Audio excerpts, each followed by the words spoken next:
ठाकरेंची साथ देणारे खासदार राजाभाऊ वाजेंचा नाशिकमध्ये सत्कार करण्यात आला।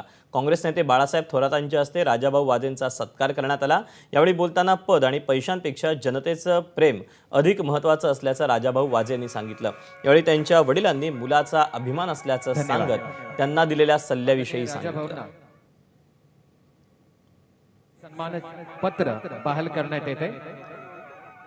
यानंतर पुढील सन्मान होते।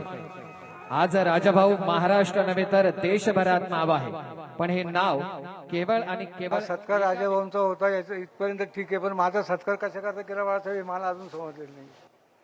मी काहीच केलेलं नाहीये। मी ना विरोधात होतो ना बाजूला होतो ना काही होतो, मी काहीच केलं नाही। फक्त मी एकच गोष्ट राजाभाऊला सांगितली की जिथं आहात तिथं ठामपणे राहा, आपल्या कुटुंबाच्या नावाला आपल्या कुळाला कुठेही धक्का पोहोचणार नाही असं वागा, कशाच्याही लोभात पडू नका। आणि त्याप्रमाणे ते वागले, त्याबद्दल मला अभिमान आहे।